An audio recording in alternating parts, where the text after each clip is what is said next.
So ladies and gentlemen, welcome to our Q&A video of the week. And today, the first question is from Katrina Hendricks. And it was a very redundantly asked question, but somehow it had the most likes.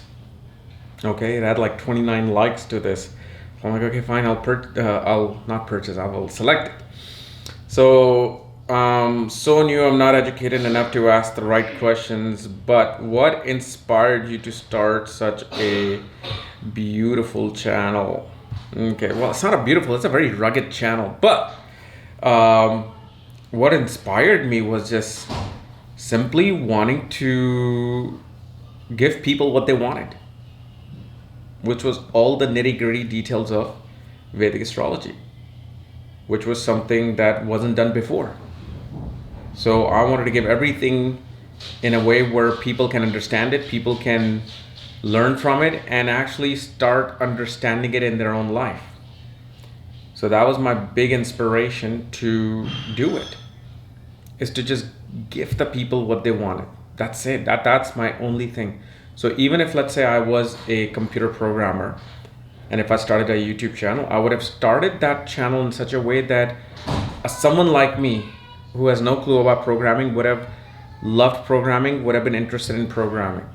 That's the kind of brain I have. I can take something that I like and I can present it in a way where anybody can understand it. So it's not just astrology. If I was to put my mind towards something else, if I was to put my mind towards, let's say, solar technology, I'll probably teach everybody how to make their own solar panels if I had that particular knowledge, So that's the thing. That's the only thing, just making something simple. Next one is from Saraswati. What are the ways to jumpstart a late Rahu or Ketu maturity? So, good question.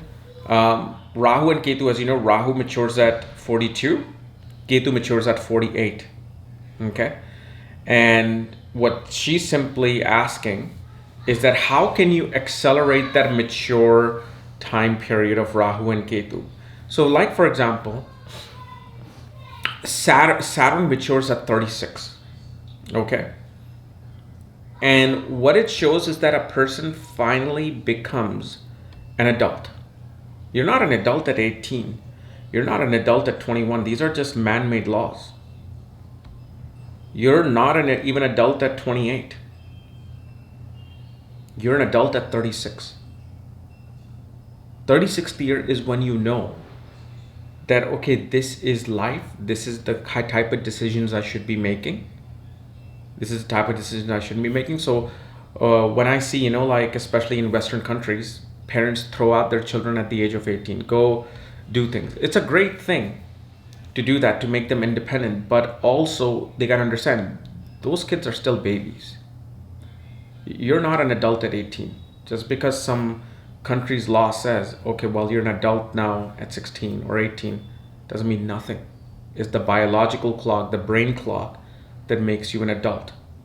So when you are trying to get to an early maturation of Rahu and Ketu, well, it all depends upon how strong are your goals, number one, because Rahu and Ketu represent a fixed path, specific path, and this is what this is what successful people do. This is what successful people are. When someone says, I want to be successful, well, the first thing you should ask them, okay, so what is it that you want to accomplish? What is it that you want to do? And if they say, well, I think I want to go into technology and I want to see, if in technology, maybe I want to do this and that, and through that I can do that, then the person's going to fail 100%. But if some person you asked, what do you want to do? Said, I'm sick and tired of these oil petroleum cars. My whole passion is to just create the new electric cars. I want to make it happen. I want to make electric cars happen no matter what. Then you can see, okay, this person has an aim. They have this one specific goal out of this whole thing, like this whole screen that you see. These are mostly average people who have like all kinds of goals. Then there's certain ones who just want to pick this one specific thing in this section of the screen. And this is what my focus is. And they go with it. That's how success comes in. So Rahu and Ketu represent our future goals and our past life mistakes.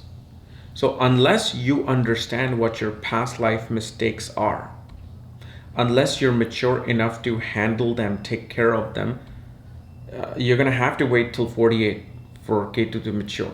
Before Ketu matures, you're going to be dealing with all kinds of past life mistakes. Maybe even beyond that, if you have done more stuff in this life before 48. And Rahu shows that, hey, make a goal and just go with it, run with it. And it's not very easy to do those particular things because people's brains are scattered. Like, especially when I'm doing career consultation, most of the time people are like, I don't know, what should I do? What is my passion? What is my this? So unless you have that thing specified that this should be it, it becomes tough to get that early maturation of Rahu and Ketu. Then, Meterano. What would an Ashlesha Venus as Amatyakarka in the 6th house for Satabhishak rising results in career life? Simple. Pharmaceuticals, dealing with chemicals, essential oils, Bach flower remedies, anywhere where you can like take out. Even I've seen actually people with Venus, they actually deal in scientific study of snake venom, trying to create the antibodies for snake venom. That's the main thing that we see. And usually a person can also become a great dancer and photographer. So that's that.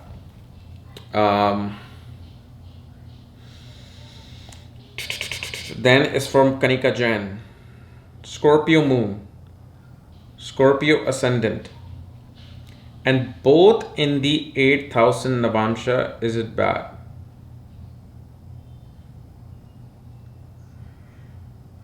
You have Scorpio moon and Scorpio ascendant, but both are in the 8th house in Navamsha. So what you're saying is that how is it that your ascendant could be in the 8th house in Navamsha unless you're simply saying you have Vargottama moon? Moon is in the same sign in the birth and the Navamsha, which simply means moon is Vargottama, which means moon is strong. You're capable of playing psychological warfare. You're capable of playing understanding the psychological game of how to deal with secrets, how to retreat secrets from people. Why would it be a bad position? Sure, it can take a person into a darker place, meaning they can take certain malevolent actions in life that can get them in trouble. Sure, but other planetary placements have to play that part. If you're just giving me this moon and ascendant from that, they're not bad. And this is why you need to understand astrology to a certain level before making any conclusions. I used to do that a lot. Saw that one single placement, made conclusions out of it, and thought it was bad. Yet didn't realize anything about yogas, didn't realize anything about nakshatras and padhas and namamsha, sastiyamsha, dwadasamsha, dashas. Understand these things before you question anything about your one single placement. Whether it's debilitated moon or debilitated Saturn. If you look at the chart of Nancy Pelosi, she's a Speaker of the House in US. She's running through her, I believe, a debilitated Saturn dasha for the past 19 years. That's what I thought, because I know she has debilitated Saturn. And if she was to not understand astrology and just look at that, she'll be like, oh my God, my work is going to be full of struggles and all of this and hurdles and poverty and this and that. And yet she's worth $150 million. She's a Speaker of the House in the government. So again, don't make these single planetary conclusions, because you will lose and it will backfire on your face really, really bad. Then Mona. As a long-time astrologer yourself, when do you feel a sense of magic, as in pleasant surprise, wonder, or wow? That's interesting question. This used to happen a lot when I first started doing my nakshatra readings. Because once I started doing nakshatra readings, and where you can just pinpoint things in a person's chart, and they would then reply, how did you know this? Nobody knows this. How did you get to find this out? You have completely dissected me in this reading. Yeah, that was the wow moment. Like, out of learning about yogas and dashas and everything, it was the nakshatras that just kind of changed everything. You know, that's when you would feel like, wow. And this is why, after 6 years of really diving deep into it, finally I've written a book on it, Nakshatras at the Speed of Light, which would be coming out this May. But it would be released early to my students in Maga Vedic Astrology Academy. So that's that.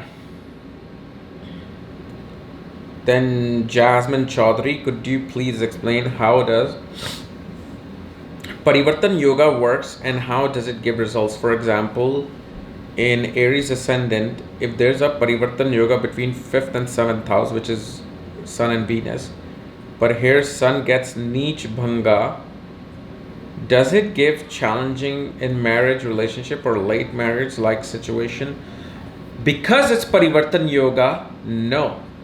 Because of the Parivartan Yoga, because they have exchanged each other's signs, they're gonna behave like they're in their own spot, which means Sun is in the 5th house in Leo, Venus is in the 7th house in Libra. And this is where you will see, because sometimes you will see people having debilitated Saturn in the 7th house. And you'll be like, wow, this person's like, for example, certain celebrities, when I was looking at their chart, they've been married for like 20 years and yet it's debilitated Saturn in the 7th house. How is that possible? And then you realize that they're actually in Parivartan Yoga with Mars. Mars is in Aquarius, Saturn is in the 7th house debilitated, but because of the Parivartan Yoga, Saturn is actually going to behave like it's in the 11th house, while Mars is behaving like it's in the 7th house. And so the Parivartan Yoga also shows that when you get married, obviously there's this activation of 5th and 7th house, which is what? Children, romance, increase in speculation, speculative gains, stock market. So this will also naturally activate creativity in a person. This will also show, certain nature of the spouse, but that too depending upon, which degree these both are doing Parivartan Yoga in. Okay. So in a way, this is also a Raj Yoga. Kendra Lord in mutual aspect with a Trikon Lord. So definitely also shows success in marriage. Now, one thing I will say also, yes, spouse will have qualities of that Sun in that sign of Libra or that nakshatra. But there will also have the qualities of Venus being in Libra. So remember that because of the Parivartan Yoga.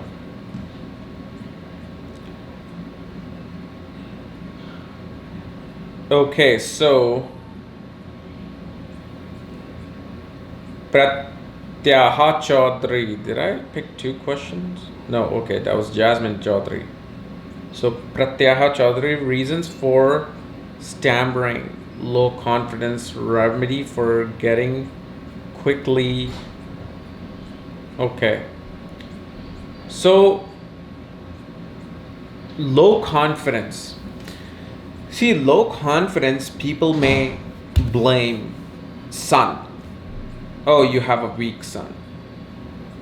You have debilitated Sun, so you have low confidence. That's not the case.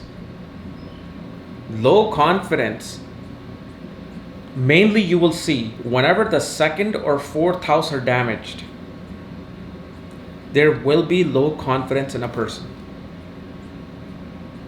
Especially when they're both damaged. Now think about it. Why? Pause this video. Why is second and fourth house, when they're damaged, low confidence can come in? Because second and fourth house are representing our early childhood, our early growth stages through our family. And it is family that instills confidence in a child. Confidence, most of the time, will not just come automatically. Sometimes it does, but the way you grew up, if your parents always pushed you, even when you did the worst, they're like, no, don't worry, this is great. I'm glad you did this. You only got a C in your math exam? That's great. I thought you were going to get D. So this is great, you got a C. What happens is then the child thinks, oh my God, they were actually expecting lower and I did better. All right, this is great. Then what happens is next time they will try a little bit harder, because they will be like, okay, maybe I can get a B then.